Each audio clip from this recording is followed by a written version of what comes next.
Hey everyone, so welcome to the vegetable garden. There's not a lot of vegetables growing here yet.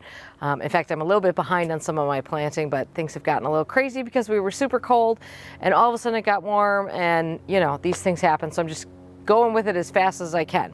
But today's project is something completely different. Today, this is just a video where I'm just gonna show you what I'm doing and see what happens, because I'm gonna try my hand at water gardening and I have never tried this before. So we have this stock tank. I bought this online. I'll leave a link to it for you because it was very hard to find a stock tank the right size locally. In fact, it was not possible to find one that was round locally. I could find lots of oblong ones, but not this round one. So I had to order this. It was not a big deal. So it's time to plant this up now. This is in the middle of the vegetable garden, and I'm hoping this will become a place for great beneficial insects, and B, just a beautiful, serene little moment in the middle of the garden. So what I'm working on right now is filling this up, and I have some plants for this, but I had to figure out a way to get them all at the right heights, because one of the things that I learned in doing my research about water gardening is that when you plant water plants, they want to be at different heights. Some of them want to be well below the water level, some of them want right at the water level, some are what they call marginal, so they just kind of want boggy feet. So we're going to do the best we can here. I do not have electricity out here by the garden, so I cannot run an electric pump on this. So I have a little way to manage that, but the biggest way I'm going to try to manage the whole LJ situation in here is by trying to get the balance of plants right, putting in some oxygenators.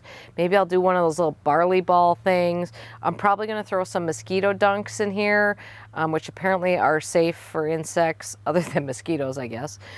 And now I just have to get these plants set at the right height. So I was thinking cinder blocks, but I didn't have any cinder blocks, and I really didn't feel like running to the home store to get cinder blocks. So then I thought, why not use pots upside down? And then I have some like brick type things that I found that I can use to weight them down and then adjust the height a little bit. So I'm going to use this pot. I wish it was black. I wish they were all black, but whatever.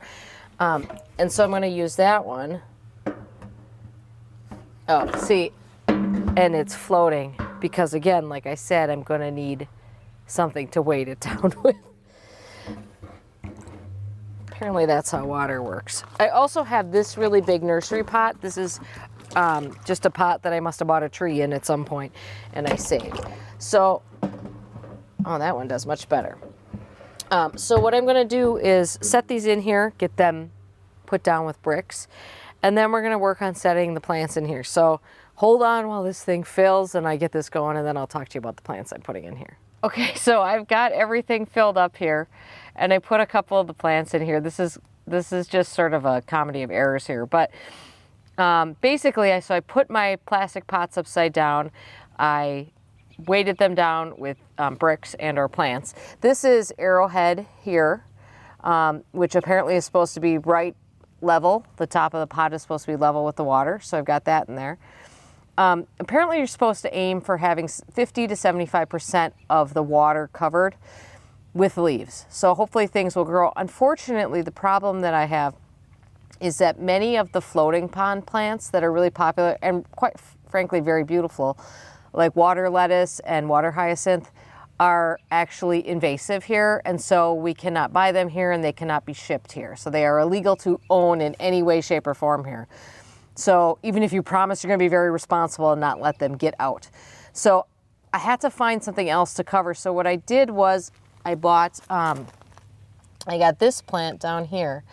This is 4-leaf clover, and this will reach up to the water and hopefully create a big area of 4-leaf clovers there floating. It's some type of oxalis, I don't know. The thing that's distracting everybody right now is this ridiculous solar pump. So I bought this on Amazon. I think it was $12. Because there's no sun here right now, it's just doing this, it's just sort of doing this spurting thing. But this is the only water movement I'm going to have in here at this point, unless it's a total flop, and then we'll figure out something else. But I thought this was worth the effort for 12 bucks or whatever I paid for it. And there's a bunch of different nozzles you can put on top, but until it starts actually doing something other than what it's doing right now, which is kind of ridiculous, there's not much point. Okay, so the other plants that are going to go in here are, well, first of all, I think this is called hornwort.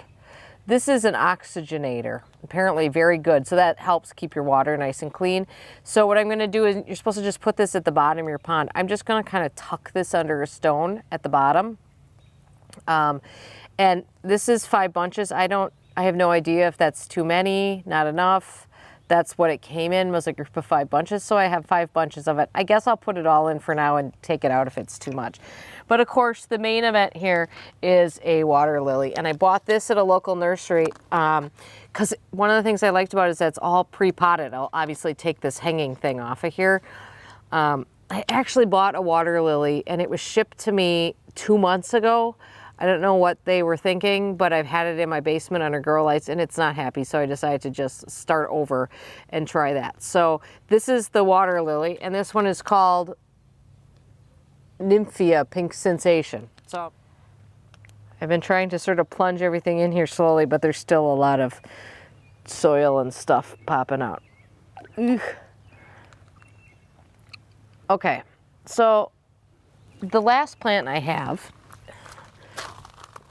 is this pitcher plant. This is not very attractive right now, but let's hope that this gets cleaned up a little bit. This thing starts actually behaving properly and everything starts to grow. Like I said, tips, anything else you can tell me about this, I am all ears. But in the meantime, I don't know, could be a disaster, could be a success. I guess we'll see. Stay tuned.